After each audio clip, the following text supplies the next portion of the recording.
Welcome back to Shiv academy video number 168 में adjustment entries of financial statements for sole proprietorship के इस chapter में हमने काफी सारे वीडियोस अपलोड कर दिए और हर एक टाइप की एडजस्टमेंट एंट्रीज को वन बाय वन एग्जांपल लेकर हमने समझ लिए। इस चैप्टर में से जनरली 8 मार्क्स के क्वेश्चन पूछे जाते हैं जो कि काफी इजी होते हैं, पर इसके लिए हम सबको प्रैक्टिस करना और हर एक पॉइंट को अच्छी तरह से समझना बहुत जरूरी होता है। सबसे पहले क्वेश्चन देखना होता है, एडजस्टमेंट एंट्रीज देखनी होती है, कहां कहां पर कैलकुलेशन आएंगे और उसके रिलेटेड वो एंट्रीज को हमें कहां पे डालना है। इन सब के लिए पहले 2-3 मिनट हमें अपने माइंड में इस क्वेश्चन का सॉल्यूशन का माइंड मैप सेट करना होता है, फिर हम आसानी से इस क्वेश्चन के सॉल्यूशन को कर पाएंगे। तो आज मैं एक ऐसा ही क्वेश्चन और उसका सॉल्यूशन आपको करके बताती हूँ जिससे आप सबको भी लगेगा कि नहीं, ये चैप्टर, ये क्वेश्चन काफी सिंपल होते हैं और इसमें 8 मार्क्स स्कोर करना काफी आसान हो जाता है। तो लेते हैं आज एक क्वेश्चन। अब यहाँ पे स्क्रीन पे हमने क्वेश्चन डाल दिया है जिसका आप स्क्रीनशॉट ले लो, और जब मैं इस क्वेश्चन का सॉल्यूशन कराऊंगी तब इस क्वेश्चन को आप अपने साथ रखें जिससे सॉल्यूशन समझने में आसानी हो। अब आप सबके हाथ में क्वेश्चन है, मेरे हाथ में भी क्वेश्चन है। इस तरह के क्वेश्चन को सॉल्व करने की जनरली 2 मेथड होती है कि सबसे पहले आप ट्रेडिंग अकाउंट बना लो, उसके बाद प्रॉफिट एंड लॉस अकाउंट बना लो और उसके बाद बैलेंस शीट बना लो। तो इसके लिए क्वेश्चन जैसे जैसे हम रीड करते जाएंगे वैसे वैसे हम ट्रेडिंग अकाउंट में जो भी एंट्रीज आती है उसे डालते जाएंगे एडजस्टमेंट एंट्री के साथ। और दूसरा सॉल्यूशन है कि जैसे जैसे एंट्री आती जाती है हम तीनों में जो भी जहां पर भी उसको प्लेस करना होता है वहीं पे उसे प्लेस करते जाएंगे। पर यहाँ पे मैं पहले ट्रेडिंग अकाउंट बनाऊंगी, फिर उसके बाद प्रॉफिट एंड लॉस अकाउंट, उसके बाद बैलेंस शीट। हाँ, जो भी एंट्रीज आती जाती है वो मैं समझाती हूँ क्योंकि यहाँ पे मैंने ऑलरेडी सब कुछ बना दिया है। तो मैं इस तरह से बनाकर फिर हम अब समझाती हूँ, अब सब पॉइंट्स क्लियर करती हूँ। तो सबसे पहले ट्रेडिंग अकाउंट, याद रहे ट्रेडिंग अकाउंट में सबसे पहले ओपनिंग स्टॉक ही आएगा। तो यहाँ पे मैंने लिया है ओपनिंग स्टॉक। उसके बाद हमारा परचेज लेते हैं, परचेज के रिलेटेड कोई भी एडजस्टमेंट एंट्री हो तो उसे हमें ले लेना है। तो यहाँ पर हम क्वेश्चन देखते हैं तो क्वेश्चन में 6 पॉइंट जो है वो है, सॉरी 5th पॉइंट जो है वो है परचेज के रिलेटेड एडजस्टमेंट एंट्री। यहाँ पे मैंने नंबर डाल दिए हैं जिससे आपको समझने में आसानी होगी कि यहाँ पे एडजस्टमेंट एंट्री को एडजस्ट किया है। तो जो हमारा परचेज लिखना बाकी है वो मैंने यहाँ पे लिख दिया है, 6000 रुपीज को ऐड कर दिया है। उसके बाद wages, power and fuel, fuel, और यहाँ पे क्रेडिट साइड पे सेल्स लिखेंगे।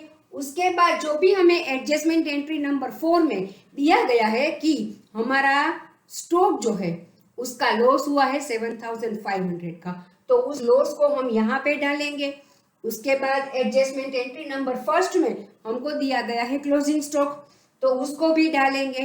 अब क्रेडिट साइड का जब हम टोटल करेंगे और उस टोटल को जब हम यहाँ पे लिखेंगे फिर हम बैलेंस निकालेंगे तो हमारा ग्रॉस प्रॉफिट आता है 2,57,665, जिसको हमें ले जाना है प्रॉफिट एंड लॉस अकाउंट में। ये प्रॉफिट एंड लॉस अकाउंट में हमने बैलेंस ले ली है।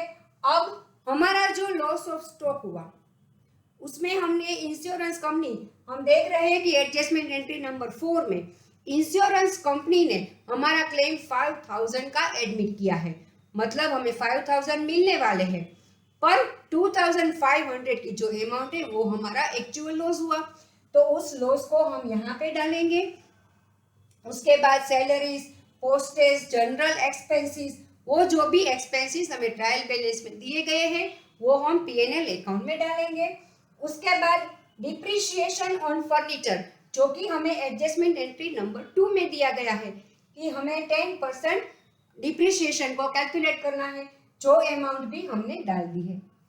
अब जो प्रोविजन फॉर डाउटफुल डेब्ट्स हमको 26,000 का दिया गया है वो हम यहाँ पे डालेंगे और उसके में से बैड डेब्ट जो हमको दिया गया है उसे माइनस करेंगे और एडजस्टमेंट एंट्री नंबर 3 में हमें दिया गया है फर्दर बैड डेब्ट्स, उसे भी अब प्लस करेंगे तो टोटल हमारा बैड डेब्ट जो होता है उसको हम प्रोविजन फॉर डाउटफुल डेब्ट्स में से माइनस करके बाकी की जो अमाउंट आती है वो यहाँ पे डालेंगे।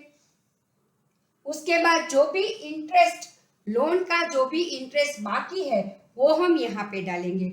वो हमें किसी भी एंट्रीज में नहीं दिया गया है, पर हमें जो ट्रायल बैलेंस दी गई है उसमें लोन टू राम उसकी डेट दी गई है 1 दिसंबर 2019। तो इसका मतलब अभी हमें बाकी का इंटरेस्ट लेना बाकी है, तो इसको हम यहाँ पर डालेंगे।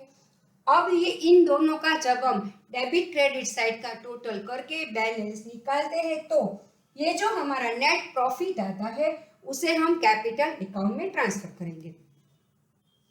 अब आते हैं बैलेंस शीट पर। तो बैलेंस शीट पर लायबिलिटी के साइड पर हमारी करंट लायबिलिटीज के टाइटल के नीचे सबसे पहले डालेंगे हम क्रेडिटर्स। उसमें जो भी परचेस वाली हमारी एंट्री थी उसको यहाँ पे हमें डालना है एडजस्टमेंट 6,000 रुपीज का। फिर bills payable, outstanding wages, outstanding general expenses जो हमें ट्रायल बैलेंस में दिए गए हैं उसको हम डालेंगे। अब बारी आती है कैपिटल की। तो कैपिटल की ओपनिंग बैलेंस है 50,000 और जो नेट प्रॉफिट हमने यहाँ से कैपिटल अकाउंट में ट्रांसफर किया है उसे हम प्लस करेंगे। इन दोनों का टोटल जो हुआ उसमें से हमारा ड्रॉइंग्स की अमाउंट होती है उसे हम माइनस करेंगे। तो अब ओनर की जो कैपिटल होती है वो अमाउंट आ गई है और उसको हम फाइनल अमाउंट के कॉलम में डाल देंगे। उसके बाद एसेट, एसेट में जो भी हमारी एसेट है cash in hand and at bank वो डालेंगे। उसके बाद जो क्लोजिंग स्टॉक एडजस्टमेंट एंट्री में दिया था और हमने यहाँ पर डाला है ट्रेडिंग अकाउंट में, वो हमें एसेट में दर्शाना है तो वो भी हमने लिख दिया है। हमारे डेब्टर्स जो थे उसमें से फर्दर बैड डेब्ट्स जो रुपीस जो अमाउंट हमें नहीं मिलने वाली है उसे हम माइनस करके उसकी अमाउंट हम फाइनली लिखेंगे। उसके बाद राम को हमने जो लोन दी थी 15,000 जो अभी हमें लेनी बाकी है और उसके ऊपर जो इंटरेस्ट एकर्ड हुआ है जो हमें लेना बाकी है वो भी यहाँ पे डाल देंगे और फाइनल अमाउंट यहाँ पे लिखेंगे। अब यहाँ पे जो इनपुट SGST की अमाउंट मैंने लिखी है वो मैंने अपने प्रीवियस वीडियो में जो भी सेट ऑफ GST का थर्ड एग्जांपल दिया था उसमें समझा दिया है कि कैसे ये अमाउंट बैलेंस की हम सेट ऑफ करके बैलेंस शीट में लिखते हैं। तो इस तरह से मैंने वो 500 रुपीज यहाँ पे लिख दिया है। अब इंश्योरेंस कंपनी के पास हमने क्लेम किया है वो हमारी अमाउंट लेनी बाकी है, वो 5,000 हमें फ्यूचर में मिलने वाली है, जो हमारी एसेट है वो हम डालेंगे। उसके बाद फिक्स्ड एसेट आती है जिसमें एक ही एंट्री है फर्नीचर की, जिसके ऊपर डिप्रिसिएशन हमें काउंट करना है जो कि प्रॉफिट एंड लॉस में हमने काउंट करके डाला है और यहाँ पे हमको फर्नीचर की जो भी वैल्यू होती है उसमें से डिप्रिसिएशन माइनस करके उसकी आज की बुक वैल्यू हमें डालनी है, तो वो भी हमने डाल दी है। अब इन दोनों साइड का हम टोटल करेंगे। अगर हमारा टोटल इक्वल आता है मतलब हमारा क्वेश्चन का सॉल्यूशन परफेक्ट है, सही है। फिर भी एक बार जरूर हमें चेक कर लेना है। कोई भी क्वेश्चन, कोई भी सॉल्यूशन जब हम कंप्लीट करते हैं उसका मतलब ये नहीं कि हमारा कंप्लीट हो ही गया। जब हमारा आंसर की जो अमाउंट होती है वो भी मैच हो गई, फिर भी एक बार हमें सारा क्वेश्चन 1 बाय 1 ट्रायल बैलेंस की बैलेंस शीट से, अमाउंट से, एडजस्टमेंट एंट्री से डाली है नहीं डाली है, अमाउंट बराबर है नहीं है, सब कुछ हमें दूसरी बार चेक कर लेना है। फिर ही हम ऐसा मानते हैं कि हमारा क्वेश्चन का सॉल्यूशन कंप्लीट हुआ और परफेक्ट हुआ। तो आज मैंने एक क्वेश्चन परफेक्टली आपको समझा दिया है कि कैसे सॉल्व किया जाता है। हमारे नेक्स्ट वीडियो नंबर 169 में मैं लेकर आऊंगी दूसरा एक प्रैक्टिकल प्रॉब्लम विद सॉल्यूशन। तब तक stay tune with Shiv academy. Thank you.